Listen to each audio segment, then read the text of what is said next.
Hoje, algo que tem falado muito ao meu coração, que é sobre a vida de Noé. Em Gênesis 6, porque Noé viveu dias muito difíceis. Noé viveu dias muito complicados. Eu creio que os dias de Noé e Jesus, quando ele fala, por exemplo, sobre os últimos dias, lá em Mateus 24, ele fala que os nossos dias seriam semelhantes aos dias de Noé. Então, quem não se recorda dessa passagem, é só depois buscar em Mateus 24, você vai ver lá. Jesus fala que os nossos dias seriam semelhantes aos dias de Noé. A grande verdade é que vivemos dias confusos, porque os dias de Noé eram dias muito difíceis. Eram dias muito complicados. A Bíblia nos diz que depois que Deus criou o homem, claro que se tinham passado gerações e gerações e gerações, a corrupção e a maldade do coração humano, ela cresceu exponencialmente. Na verdade, depois que Adão e Eva pecou, depois que eles pecaram, se revelou completamente qual era o coração do homem. O coração do homem, ele é um coração perverso, pervertido por natureza, porque o pecado, ele é como um vírus. Então, vou usar uma linguagem mais de computador agora, é como um vírus. Um vírus que entra e ele contamina tudo, ele destrói tudo. Então, desde que o pecado entrou no mundo, isso Paulo fala claramente, né, que o pecado veio ao mundo depois que ele entrou através de Adão e Eva, e por isso que todos pecaram. Então, todos pecaram, diz Paulo, e carecem da glória de Deus. Né? Todos pecaram. Então, sem exceção, Paulo diz, todos nós somos pecadores. E pelo fato de nós sermos todos nós pecadores, nós todos temos esse pecado, esse vírus do pecado, vamos assim dizer, que corrompe o nosso coração, que corrompe a nossa alma. Nós já nascemos com esse vírus. Então, fiquem todos sabendo que todo ser humano já nasce com esse vírus. Todos. Com o vírus que é o pecado. E esse pecado nos desvirtua, ele desvirtua o nosso coração, desvirtua o nosso linguajar, desvirtua a nossa visão de mundo. E claro que em algumas e determinadas épocas, em alguns e determinados povos, isso aflorou mais. Foi no caso, nesse início aqui da humanidade, Sodoma e Gomorra, e eu creio que muitos dos dias de hoje também. Vivemos dias em que tem aflorado cada vez mais a perversidade no coração do homem. E é só você, quando você lê jornais, quando você vê televisão e vê as coisas, é crime atrás de crime. Então, assim, eu não vou repetir, porque nós já sabemos disso tudo. Sabemos que o coração do homem é perverso, que o coração da humanidade inteira é perverso.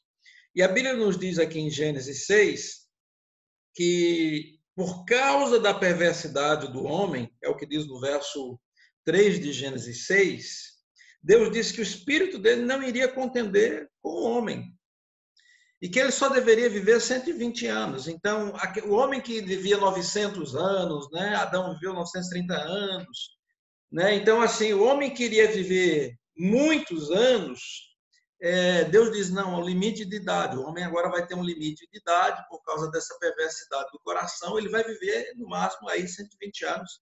Claro que quem vive mais de 120 ultrapassa isso, mas é uma raridade ou outra. Mas a Bíblia nos diz que tudo foi por causa da perversidade do coração humano. Então, o homem, o ser humano, é perverso por natureza. Claro que tem uns mais perversos que outros.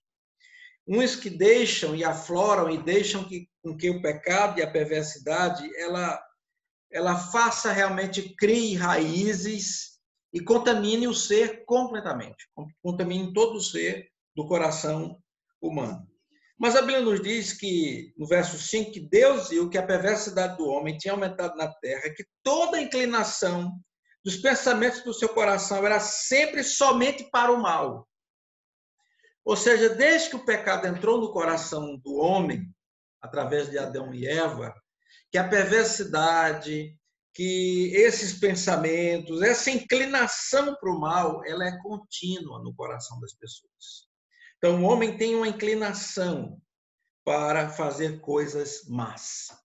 Então, o que é que acontece? A Bíblia nos diz que a terra, verso 11, estava corrompida aos olhos de Deus, cheia de violência. Então, são dias muito semelhantes, né? Então, assim, corrupção que a gente vê no mundo inteiro, em todos os sentidos, né? Tráfico humano, tráfico de seres humanos, tráfico de crianças, tráfico de órgãos, dinheiro, droga. Então, assim, a gente sabe de tudo isso que vem acontecendo na Terra e de como tem aumentado de forma exponencial. E por mais que o homem venha com a ética, venha com a educação, que a educação é que vai salvar o homem, vai salvar a humanidade, eu sei que a educação ajuda bastante, mas não resolve o problema maior do homem, que é a perversidade e a inclinação para o mal do seu coração. Então, o homem é esse ser corrupto por natureza, corrupto na sua conduta. E a Bíblia nos diz no verso 12 que a terra se corrompera, pois toda a humanidade havia corrompido a sua conduta. Mas a Bíblia nos diz que Noé, verso 8 do capítulo 6, achou graça diante de Deus. Por quê? Porque no verso 9 diz que Noé era o único dentre todos os que moravam naquela região, dentre todos os que moravam na terra, era o único homem justo, íntegro entre o povo da sua época, e ele andava com Deus. Então, 3 coisas importantes na vida de Noé que o caracterizavam como uma pessoa diferente, que caracterizavam Noé para ser uma pessoa completamente uma exceção na face da terra. E a Bíblia nos diz que ele era um homem justo. Ele era um homem que não praticava injustiça. Ele era um homem que não era inclinado de forma nenhuma para cometer injustiças, violência, por exemplo. Ele era um homem íntegro, ou seja, era um homem que não era corrupto. Ele era incorruptível. Ninguém conseguia corromper Noé. E, acima de tudo, ele andava com Deus, que era a razão dele ser justo e íntegro. Ou seja, ele tinha uma espiritualidade sadia.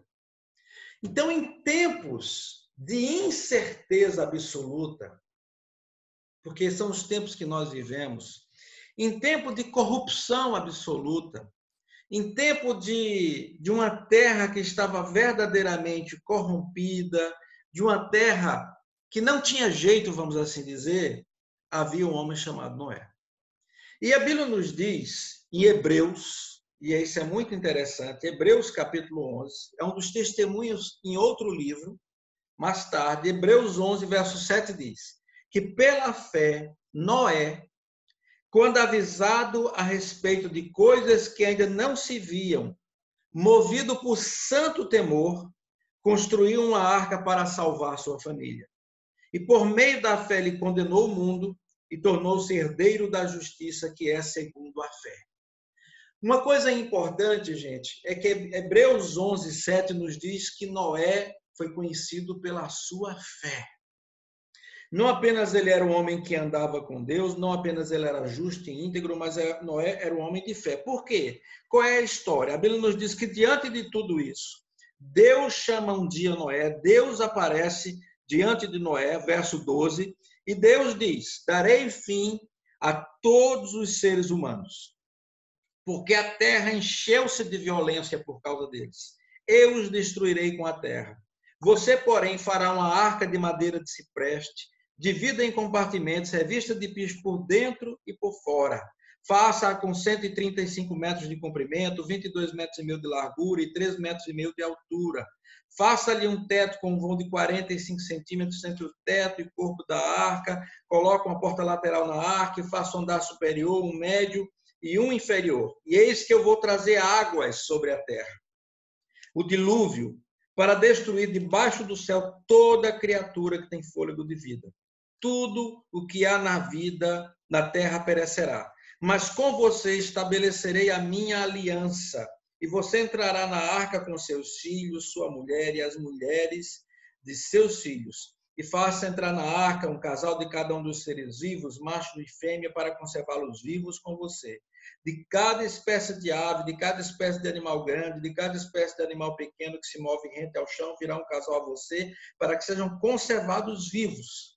E armazene todo tipo de alimento para que você e eles tenham mantimento.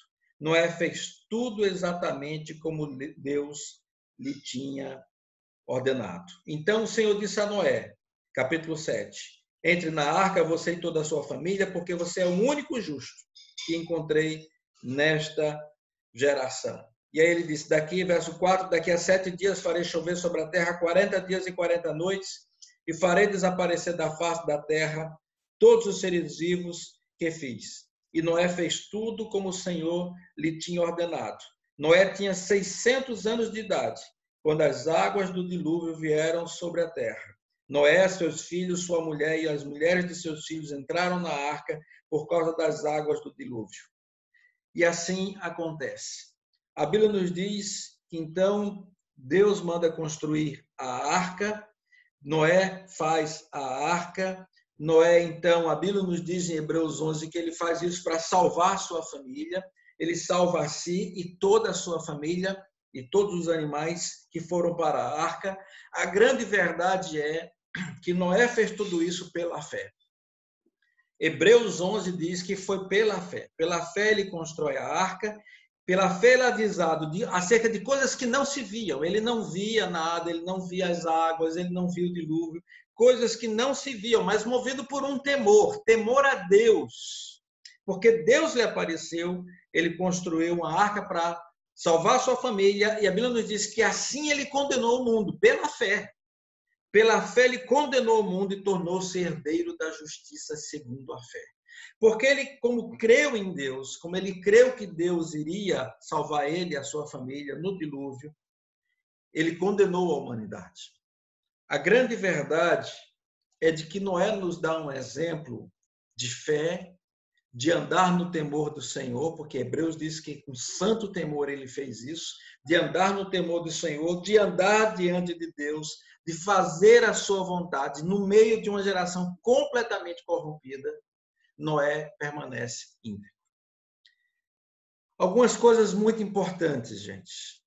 Primeiro é porque vale a pena manter nossa integridade no meio de uma geração corrompida.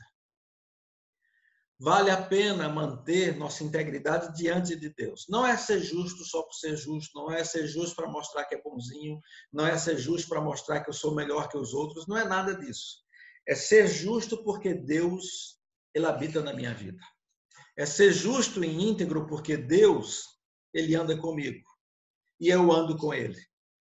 É viver e praticar a justiça, sabendo de que, ao crer nele, eu serei abençoado. Quando a Bíblia nos diz que Deus usou de benevolência, de graça com Noé, significa isso mesmo. É que no meio, gente, de todas as situações difíceis da vida, a graça de Deus está sobre nós. Esse é um ponto primeiro, muito importante. Em meio às situações, por mais difíceis que elas sejam, a graça de Deus está conosco. A graça de Deus estava com Noé. Em segundo lugar, é muito importante isso, a gente poder crer nele, ter fé de que Deus providencia sempre o escape. Então, lembre-se disso.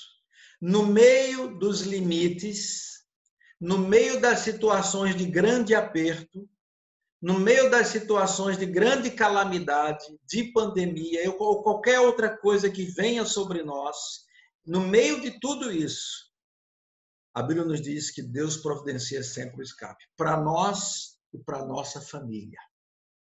A bênção de Deus é sobre nós e sobre nossa família.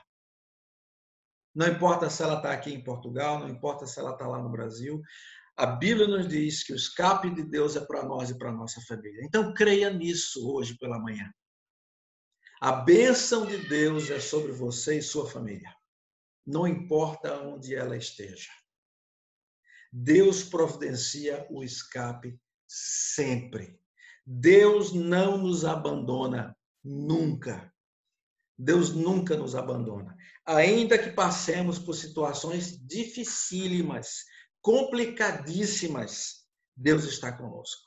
Em terceiro lugar, Deus chama Noé e logo depois que acontece o dilúvio, a Bíblia nos diz que Deus abençoa Noé, que Deus abençoa todos eles, e Deus estabelece, verso 9 do capítulo 9, a Bíblia nos diz que Deus disse a Noé e seus filhos que estavam com ele: vou estabelecer a minha aliança com vocês e com os seus futuros descendentes, e com todo ser vivo que está com vocês. E o sinal da aliança, para quem não sabe, é o arco-íris. E o arco-íris era o sinal da aliança de Deus, de que Deus jamais voltaria a destruir a terra através das águas, com um dilúvio.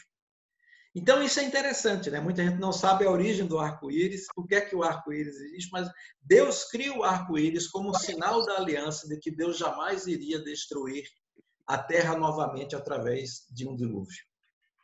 E o sinal da aliança é o arco-íris. Então, é o sinal da aliança. Então, todas as vezes que eu vejo um arco-íris, eu me lembro disso. É o sinal da aliança de Deus com os justos.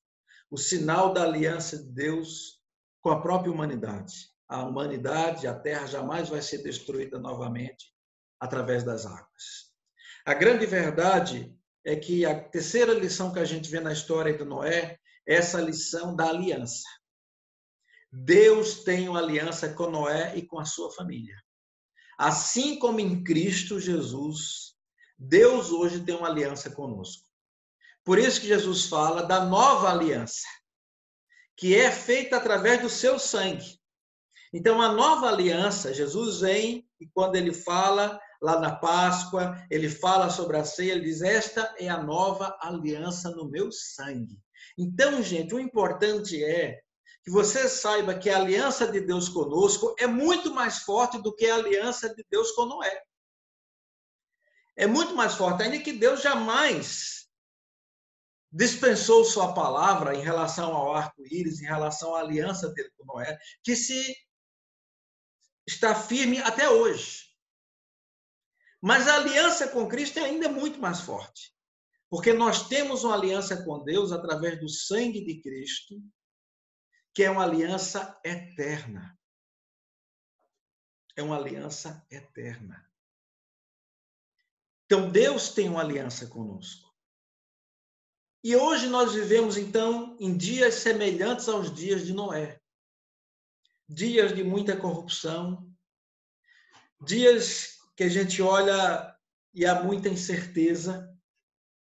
E Deus nos chama a continuar crendo nele, como esse Deus que supre todas as coisas, como esse Deus que providencia sempre o escape diante das situações difíceis das nossas vidas, e como esse Deus que apenas diz: creia, creia em mim, creia nas minhas promessas, creia que eu cuido de você e da sua família, creia que eu estou com você, fique comigo, esteja comigo, ande comigo.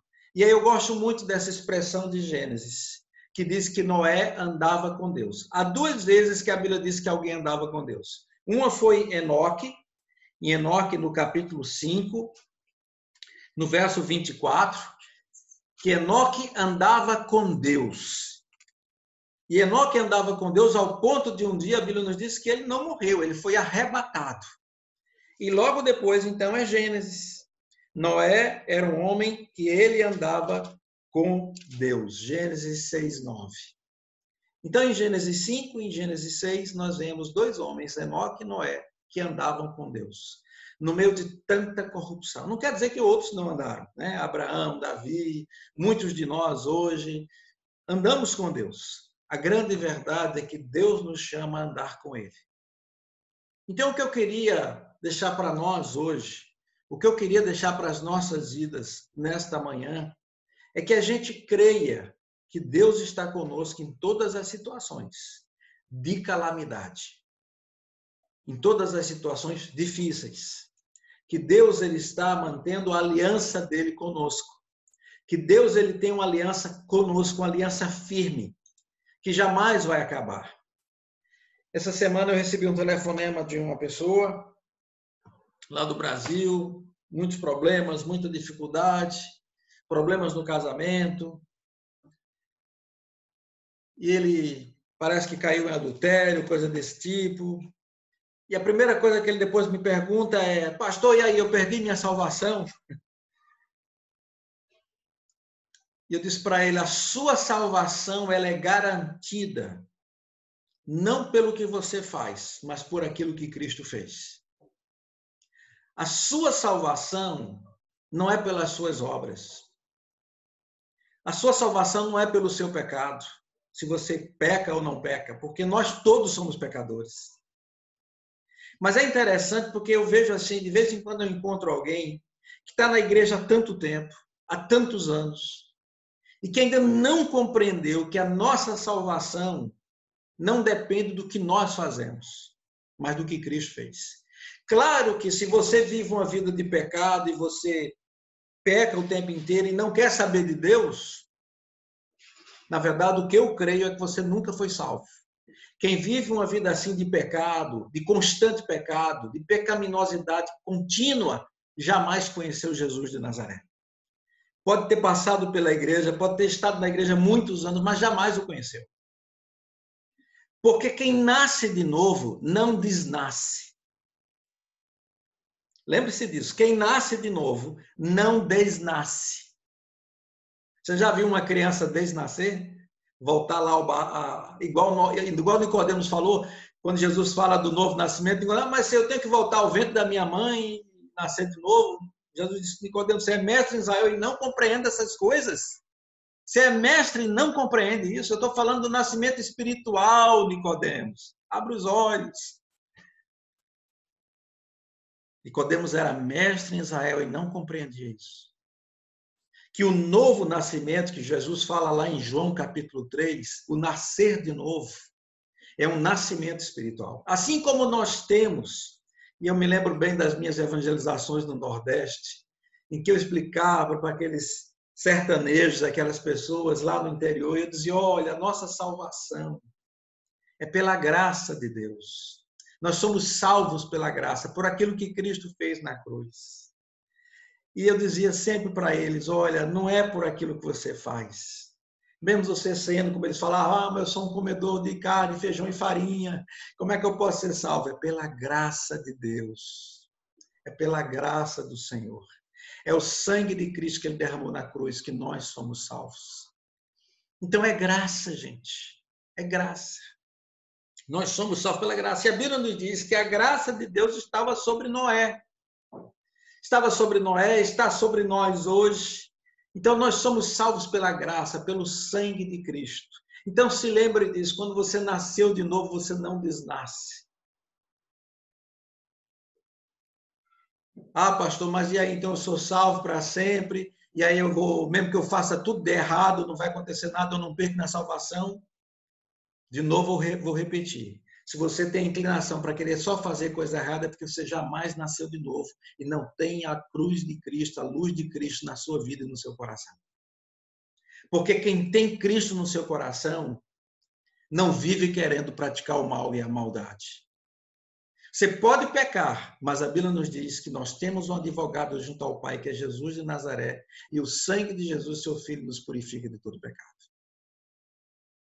Então é graça, gente. Nós vivemos num mundo corrompido pela graça. Não esqueça disso. Somos salvos pela graça. Quando Jesus grita na cruz: Pai, está tudo consumado. Sabe o que ele quer dizer?